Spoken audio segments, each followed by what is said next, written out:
Mihawk, enfant de Rayleigh et de Shaki, une petite apparition de Marco, Garp qui commence à avoir enfin des états d'âme, un Fingerland qui sert absolument à rien et surtout une page finale complètement démentielle. Bref, on va voir tout ça dans la critique analyse du chapitre de la semaine, le chapitre 1162. Alors, comme d'habitude, en ce moment, je veux faire la critique analyse du chapitre, je relis le chapitre, je me dis que la critique analyse va être vraiment tranquille et plus je bosse, plus je m'aperçois qu'il y a des trucs absolument dingues et surtout très importants au niveau de ce chapitre. On va commencer par la première page où on a le sauvetage de Shaki. La relation qu'il y a justement entre Rayleigh et Shaki est absolument magnifique. Il n'y a pas besoin de plus expliquer les choses, on ressent l'amour entre les deux personnages et ça suffit amplement, il n'y a pas besoin que ça soit plus explicite. Il y en a beaucoup d'ailleurs qui m'ont dit « Et le doc, est-ce que tu as vu la théorie comme quoi que Mihawk serait peut-être l'enfant de Shaki et de Rayleigh ?»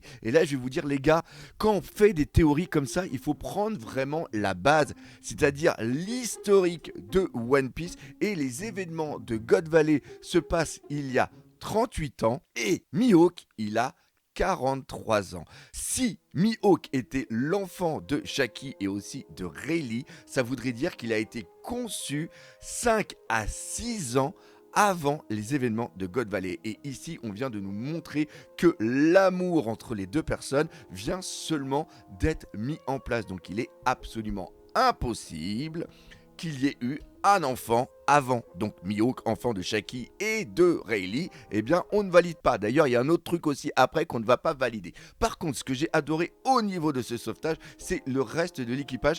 Et il y a une case qui reprend un petit peu ce qu'on a l'habitude de voir au niveau de One Piece et de l'équipage des Mugiwara. On l'a par exemple eu au niveau de l'île des hommes poissons aussi, qui viennent bloquer un petit peu les attaques pour permettre au capitaine d'avancer. Et bien là, c'est exactement la même chose. On a deux membres de l'équipage de Roger qui viennent s'interposer pour que Rayleigh puisse sauver Shaki. Par contre, au niveau de l'équipage des Rocks, eux ils ont dit ok, on peut pas avoir Shaki, et bien tant pis, on va prendre le reste des trésors. Comment dire, c'est quoi cette mentalité?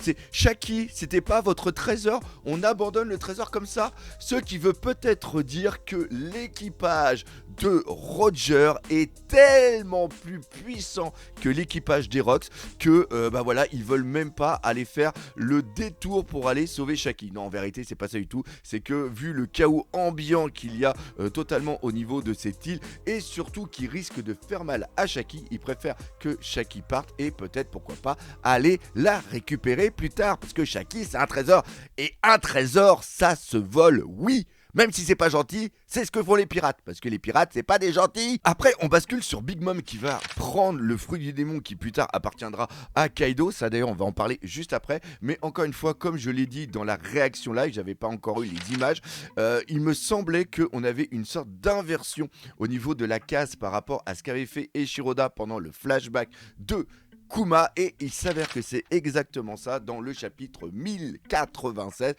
On voit exactement les plans qui sont inversés comme une sorte de plan de caméra inversé. On a exactement la même chose avec la main de Big Mom qui va attraper le fruit de Kaido, et par contre il y a une petite erreur, c'est-à-dire qu'au niveau du dos de Kuma, on voit que dans le 1096, eh bien il a une flèche dans le dos, alors que dans le chapitre de la semaine, eh bien il n'y a pas cette flèche. Par contre, souvent ce qui arrive, c'est que Eiichiroda fait des petits oublis, mais ces oublis sont après rajoutés quand on va avoir le chapitre dans le tome. Parce que, encore une fois, ici, on est dans une pré-publication dans les jumps que vous avez juste derrière moi, là-haut. On va parler tout de suite de Kaido, c'est-à-dire qu'on était tous partis à travers les informations qu'on avait eues à Wano Kuni, que Kaido en devait une à Big Mom. Donc on avait tous émis à l'époque la théorie que le fruit du démon que possède Kaido a été donné par Big Mom. Pourquoi? Parce qu'à un moment, Kaido il était à deux doigts de mourir, et en mangeant le fruit du démon et en devenant ainsi un dragon, eh bien il avait sa sorte de consistance qui était revenue à la normale et il avait pu survivre à une certaine blessure. Sauf que ce n'est pas du tout le cas. Kaido a tout simplement tabassé Big Mom pour lui piquer le fruit du démon qui au départ devait aller à Katakuri. C'est-à-dire qu'au départ, Big Mom n'avait pas l'idée de donner des fruits et des démons qui étaient en lien avec la nourriture, mais à quelque chose qui était vraiment sur un très très gros pouvoir. Et on voit encore une fois que cet équipage des Rocks, ce n'est pas comme les autres équipages. Ce sont des véritables pirates. Et ça fait du bien. C'est-à-dire qu'ils n'ont aucun respect les uns pour les autres. Et c'est la loi du plus fort qui fonctionne. Et ça d'ailleurs, on l'avait vu lors de la première présentation des Rocks. Bon, là, on est sur la partie de Big Mom et aussi de Kaido. Maintenant, on va passer sur quelque chose de plus important. On va parler sur un autre pirate. C'est-à-dire que juste après, on a une petite case où on voit Marco qui tabasse un membre des Rocks. D'accord, qu'est-ce qu'ils foutent les Rocks ici? Je ne sais pas, ils sont tabassés par tout le monde et ils font presque rien. Tout le monde m'a dit « Hé le doc, regarde, c'est Marco !» Alors moi, pendant la réaction live, je n'ai pas vu que c'était Marco. Et encore une fois, on analyse avant de sortir des trucs. Ça ne peut pas être Marco, parce que quand on reprend l'âge de Marco, qui a dans mes souvenirs 45 ans au niveau de Wano Kuni, là les événements se passent 38 ans avant. Ça voudrait dire que au même moment, à cette époque-là, Marco, il a seulement que 7 ans. Est-ce que le dessin de Marco qu'on voit dans la case, il a 7 ans? Non. Par contre, il y a peut-être un lien de parenté entre le capitaine qu'on voit, qui est un capitaine tout simplement d'équipage, qui a l'air d'être assez puissant parce qu'il fout quand même une sacrée mandale, enfin plutôt un sacré coup de pied, et on reprend justement que l'attaque que utilise Marco, c'est peut-être justement le padré de Marco. Comme une fois, rappelez-vous, on avait eu le padré, c'était durant le flashback de Corazon et de l'eau enfant, où on avait eu le padré de Diez Drake. Bon, ça c'est pareil, c'est encore une fois des petites parenthèses. Et Ishiroda, s'il a dessiné ce personnage, c'est vraiment parce qu'il y a une raison. Mais ce qui est vraiment important après, c'est ce qu'on va avoir par rapport à Xebec et Fingarland et la fraude. Lui, on peut parler que c'est une fraude, Fingarland. Déjà, il essaye de sauver sa femme. Pas Fingarland, hein. On va parler bien sûr de Xebec. Xebec a sa femme sur son dos. Et malgré ça, il arrive quand même à blesser Fingarland. On voit qu'il a même du mal à régénérer ses blessures.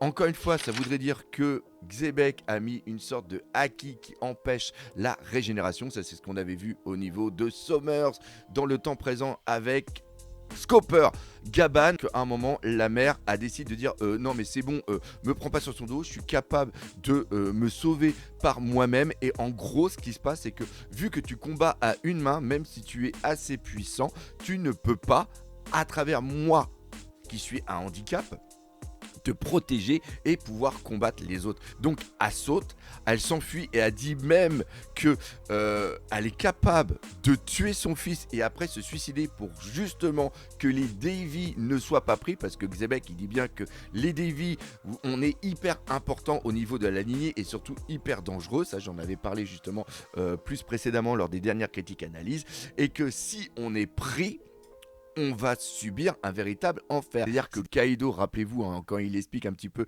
ce qui lui est arrivé, il s'est évadé plusieurs fois de prison où on a pris son sang. C'est d'ailleurs pour ça que Vegapunk après arrive à faire son fruit du démon. Mais on rappelle surtout ce qui s'est passé au niveau de King, qui lui était un lunarien.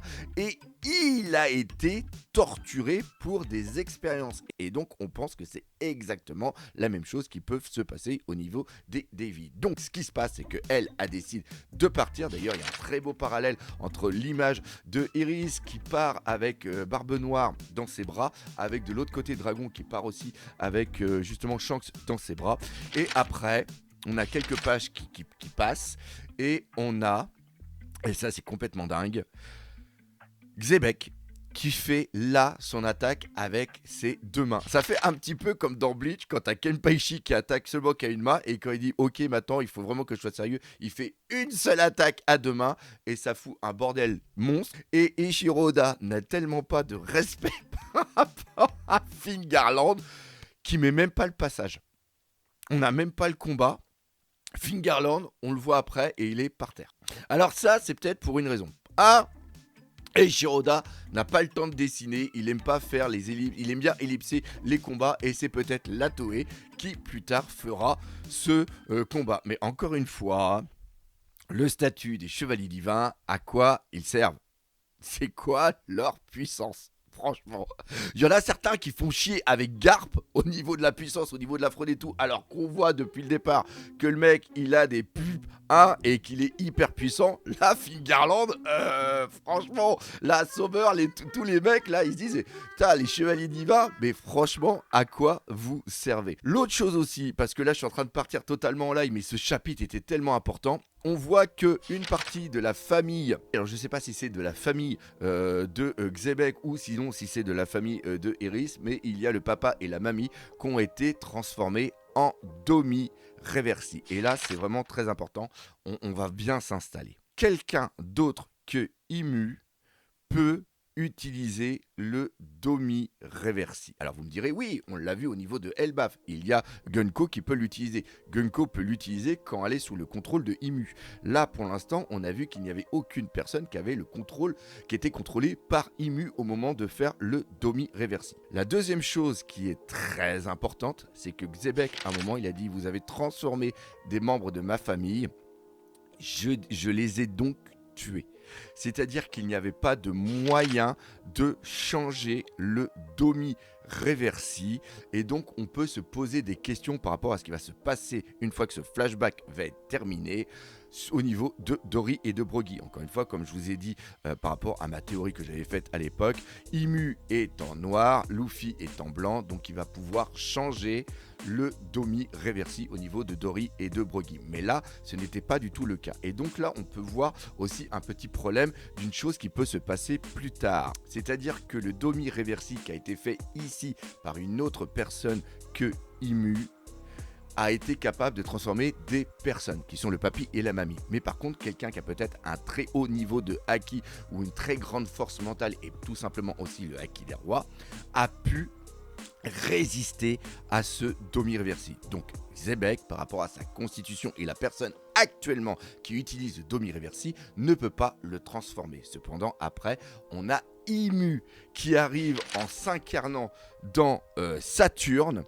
Et par contre, là, vu que ça va être Imu va être capable de transformer Xebec au niveau du Domi Reversi. Et c'est pour ça qu'il va être catalogué comme un monstre. Et c'est pour ça qu'il va y avoir l'alliance pour pouvoir les tuer. Et face à Xebec, Kaido et Barbe Blanche ne pourront pas détruire leur capitaine.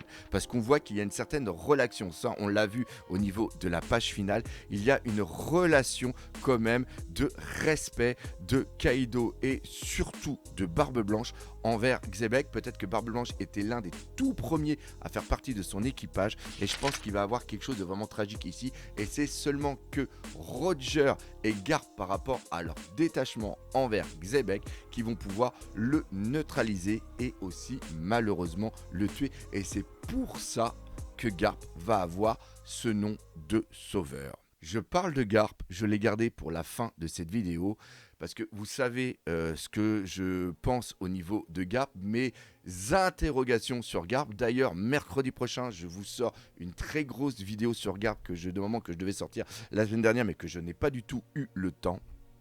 Garp a des états d'âme, mais surtout n'est pas au courant de ce qui se passe au niveau de God Valley et même au niveau de ce qui se passe en général entre les dragons célestes et ce qui se passe au niveau de leur chasse à l'homme. Sengoku n'est pas non plus au courant, Garp n'est pas non plus au courant. Ça peut sembler totalement bizarre et oui, je le comprends parfaitement. Moi aussi, je me pose cette interrogation. J'avais déjà tiqué quand il y avait justement Barbe Blanche qui avait dit que comment ça se fait qu'il y ait ça alors que eux n'étaient pas du tout au courant. J'avais trouvé ça complète parce que c'est quelque chose qui se passe depuis plusieurs décennies. Comment ça se fait que l'information n'avait pas circulé? Au niveau du gouvernement mondial, on a vu qu'il y avait des membres de la marine qui étaient présents. D'où justement aussi Dragon qui lui a un état d'âme. Ils ont des pistolets avec des tranquillisants.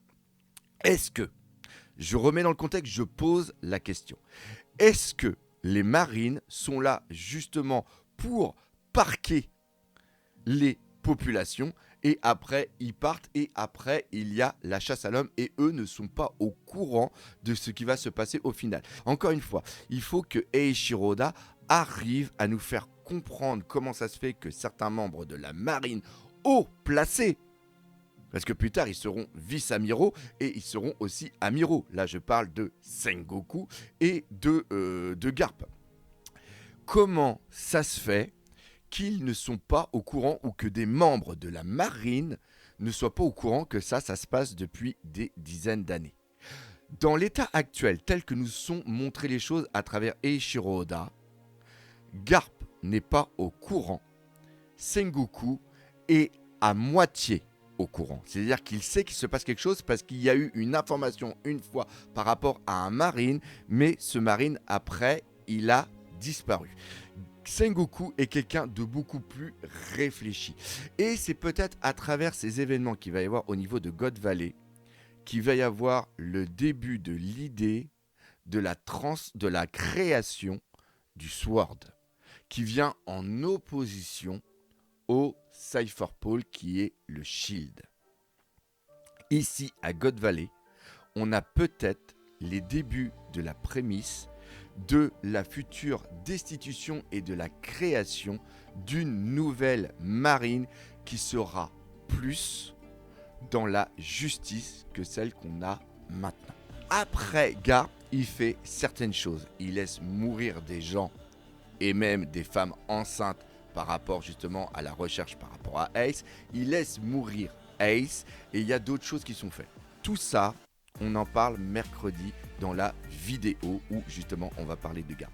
Mais ce que je trouve vraiment important ici, c'est que Eiichiro Oda met bien quelque chose au niveau de la mentalité de Garp et de la mentalité de Sengoku. Et ça pour moi, c'est quelque chose qu'il devait absolument faire et expliquer pourquoi ils continuent à rester dans la marine et pourquoi ils ont couvert cette atrocité que Garp a vu de ses propres yeux et Garp est en train de devenir totalement fou et j'ai hâte de voir les autres chapitres pour voir un petit peu ce que ça va donner. Et le final, au-delà de cette double page qui est absolument incroyable, on a le petit mot le monde qui vient faire écho à ce qu'avait dit justement Van Augur ainsi que Katarina Devon à la fin de Egg Egg à Saturne. Ce monde qui a été forgé et construit par Im-sama après les événements qui se sont passés il y a 800 ans. Ce monde, il doit changer et c'est pour ça qu'on suit One Piece. Bref, j'espère que vous aurez aimé cette critique analyse et nous on se dit à bientôt.